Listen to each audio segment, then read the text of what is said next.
Welcome back to my YouTube channel. आज मैं आप लोगों के लिए लेकर के आई हूँ साइंस के मोस्ट आईएमपी क्वेश्चंस। तो चलिए स्टार्ट करते हैं। हमारा फर्स्ट क्वेश्चन है, मेंडल ने अपने प्रयोग के लिए किस पौधे का चयन किया? गुलाब, मटर, सूरजमुखी, गेहूँ। तो आपका जो करेक्ट आंसर है वो हो जाएगा ऑप्शन बी, मटर। आरएनए का कार्य है प्रोटीन संश्लेषण, डीएनए प्रतिकृति, ऊर्जा उत्पादन, कोशिका विभाजन। तो आपका करेक्ट आंसर हो जाएगा ऑप्शन ए, प्रोटीन संश्लेषण। आगे बढ़ते हैं। इनमें से कौन रक्त से बना है? लाल रक्त कोशिकाएं, श्वेत रक्त कोशिकाएं, प्लेटलेट्स और प्लाज्मा, या फिर ये सभी। तो जो आपका करेक्ट आंसर है वो हो जाएगा ऑप्शन डी, ये सभी। चलिए आगे बढ़ते हैं। रेप्टाइल तथा पक्षियों के बीच की योजक कड़ी है फीताकृमि, केचुआ, आर्कियोप्टेरिक्स, या फिर इनमें से कोई नहीं। तो जो आपका करेक्ट आंसर है वो हो जाएगा option C, Archaeopteryx.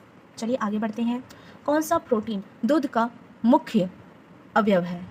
Keratin, insulin, casein, इनमें से कोई नहीं। तो आपका जो करेक्ट आंसर है वो हो जाएगा ऑप्शन सी, केसिन। कोशिका का पावर हाउस किसे कहा जाता है? राइबोसोम, लाइसोसोम, माइटोकॉन्ड्रिया, इनमें से कोई नहीं। तो जो आपका करेक्ट आंसर है वो हो जाएगा ऑप्शन सी, माइटोकॉन्ड्रिया। माइटोकॉन्ड्रिया को ही कोशिका का पावर हाउस या ऊर्जा गृह कहा जाता है। कोशिका का पावर हाउस किसे कहा जाता है? तो आपका करेक्ट आंसर हो जाएगा माइटोकॉन्ड्रिया। अब आगे बढ़ते हैं। प्रोटीन फैक्ट्री किसे कहा जाता है? राइबोसोम, लाइसोसोम, केंद्रक, इनमें से कोई नहीं। तो जो आपका करेक्ट आंसर है वो हो जाएगा ऑप्शन ए, राइबोसोम। आत्महत्या की थैली किसे कहा जाता है? क्लोरोप्लास्ट, लाइसोसोम, केंद्रक, इनमें से कोई नहीं। तो जो आपका करेक्ट आंसर है वह हो जाएगा लाइसोसोम। कोशिका झिल्ली का मुख्य अवयव है? तो जो आपका करेक्ट आंसर है वो हो जाएगा ऑप्शन सी, फॉस्फोलिपिड।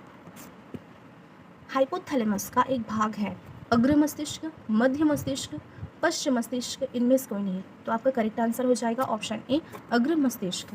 चलिए आगे बढ़ते हैं। डीएनए फिंगरप्रिंट का आविष्कार किसने किया?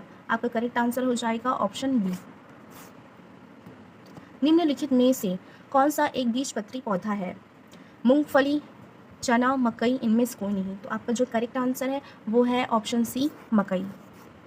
अगर आपको पूछा जाता कि द्विबीजपत्री पौधा कौन सा है तो आपका करेक्ट आंसर हो जाता मूंगफली और चना। कौन सा कोशिकांग एटीपी के उत्पादन से जुड़ा है? लाइसोसोम, माइटोकॉन्ड्रिया, क्लोरोप्लास्ट, इनमें से कोई नहीं। तो आपका जो करेक्ट आंसर है वो हो जाएगा ऑप्शन बी, माइटोकॉन्ड्रिया।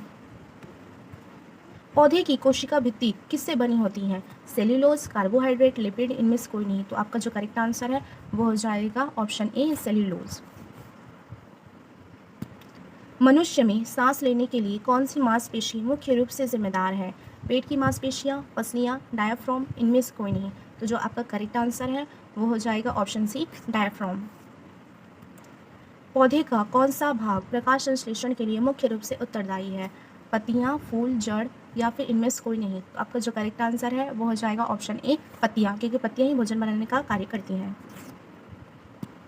सबसे बड़ी कोशिका का उदाहरण निम्न में से कौन है?